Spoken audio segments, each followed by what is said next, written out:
Hello again. Well, it is graduation season, and we begin with that today and this controversy that is going on amongst Catholics on whether or not Barack Obama should be allowed to speak at Notre Dame University, one of the leading Catholic institutions in the country. So far, the speech is on. A new poll out today by Quinnipiac College says that 60% of Catholics in this country favor Barack Obama speaking there. But some do not. And among them is Bill Donohue, who is the president of the Catholic League. Mr. Donohue is with us in New York. Here in Washington is James Salt of the Catholics United. He thinks that the invitation should not be withdrawn. But Bill Donohue, I want to start with you because I was struck by what you said the other day.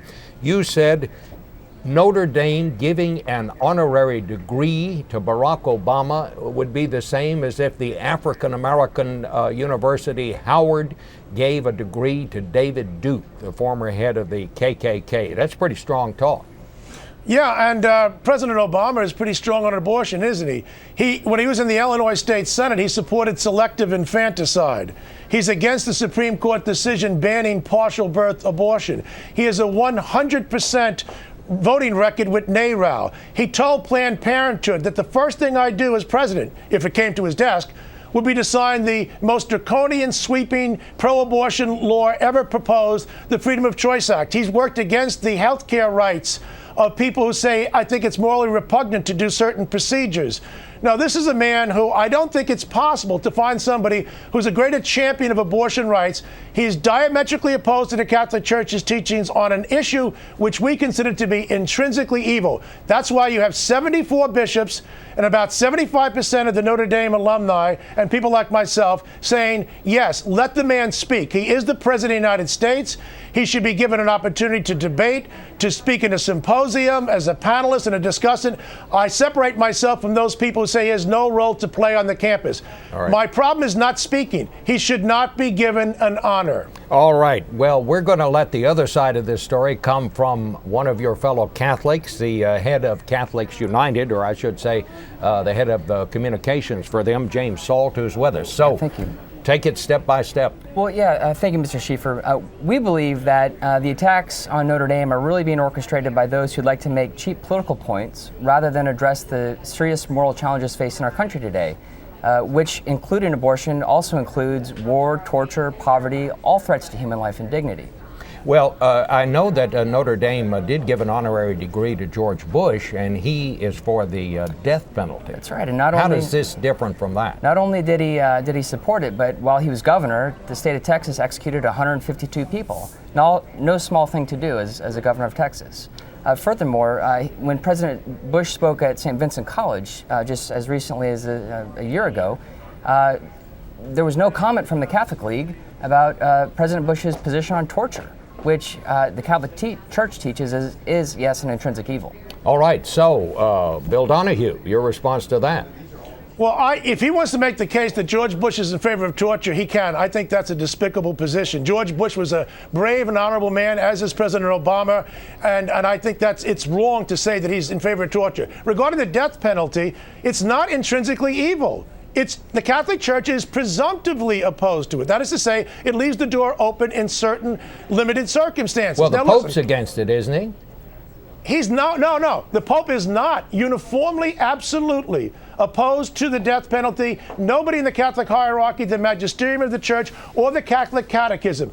Abortion and racism would be a better example of what's intrinsically evil. Now, Bob, just yesterday, Barack Obama did something which I commend him for. He pivoted, didn't he? He gave conservatives who were strong on national security something. He said, I'm not going to release the photos of the detainees. He says he's against abortion. But the problem is he's never given us anything. He's never done anything. All he does is overturn executive orders. When it comes to legislative and executive mandates, he gives us absolutely nothing. He does do it on national security. Well, let me just disagree with Mr. Donohue. President Obama has initiated a conversation in the West Wing in his Domestic Policy Council to find ways of bringing both the pro-life and the pro-choice communities together to find constructive solutions to actually reducing the number of abortions in this country. We are a pro-life organization. There are 1.2 million abortions a year in this country. That's 1.2 million abortions too many. But for too long, this conversation has been driven by rhetoric, not results. And finally, there's an office holder who's willing to actually bring sides together to say, let's find some common ground. Let's actually find some solutions to give women and families the tools they need to choose life. That's something that's unprecedented. And Mr. Donohue, I'd like to ask you to join us, join the president, in articulating what a constructive pro-life abortion reduction platform would look like. We need your brilliance, we need your thinking to help us articulate this vision, Mr. Donohue. Join us in having this conversation. James, here's the problem I have. You are opposed to racism, and so am I. You wouldn't say, let's have a dialogue in reducing racial discrimination. You say you want to use the weapon of the law in as well. And I'm simply saying this. There are a lot of Catholics out there, like yourself, and I'm not impugning your credibility. I'm just simply saying this. You don't want to use the legislative weapon when it comes to abortion, but when it comes to racial discrimination, you do. That leaves people like me thinking that maybe you regard racism as even worse than abortion. I think abortion's worse because it actually kills. Well, a lot of things kill. The Catholic bishops teach that the targeting of civilians in warfare is an intrinsic evil. We can't go around mitigating threats to human life and dignity. Like there are. Why don't you want to use the legal remedy? Well, Roe v. Wade has been in place for 35 years, and it's not going to be overturned anytime soon. Do you want it to be? Yes. Therefore, wouldn't it be worth our interest to join together to find constructive solutions to actually give women and families the tools they need to choose life? Like, for example, healthcare. President Obama is beginning a conversation to actually provide every American in this country access to affordable health care. That we know is a platform that will reduce the number of abortions. Male unemployment is, again, one of the single largest indicators of correlated factors to the decision to choose an abortion. If we find ways of supporting one another and building policies that support the common good, we can actually find another way up this mountain. Well, go ahead. Go ahead, Mr. Listen, Donohue. when Obama was in the state Senate in Illinois, he led the fight to make certain there wouldn't be any health care for the baby who survived a botched abortion. Now, I mean, how much further can we get? Partial birth abortion is something the former mayor of Ed Koch, who's a good guy and pro-choice, said was infanticide. Daniel Patrick Moynihan said that partial birth abortion was infanticide. President Obama disagrees with almost everybody in the country, disagrees with the Supreme Court ban on it. How in the world can you say that the man is pro-life? Let me just inject one thing here because I want to ask you this. Some people are saying that people in the church, such as yourself, who are taking the position you're taking, are willing to go easy on Barack Obama here for political reasons, because you don't want to alienate, for example, Hispanic voters who are coming and voted overwhelmingly for Barack Obama the last time. Is there some politics in what you're talking about here? Well, no, I believe that our nation is facing some very serious moral challenges with the economic crisis, with 2 wars abroad. We need leadership today to get us out of the hole that we're in.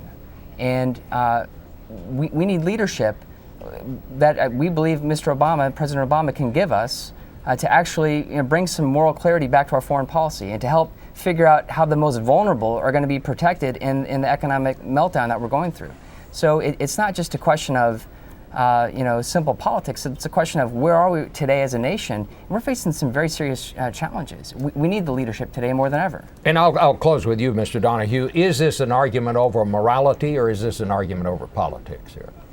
Oh, obviously it's morality. I mean, quite frankly, science teaches us, not the Catholic Church, that human life begins at conception. That's the DNA properties. That's when it all begins there. Now, I'm simply saying this. If you really are against abortion, then how in the world could you just put on the table and leave it there every single legal remedy, but when it comes to racial discrimination, you will use the weapon of the law? There's something there that just doesn't work. All right. We have to leave it there. Thank you both for a very enlightening discussion. This is Washington Unplugged, and we'll be back with more.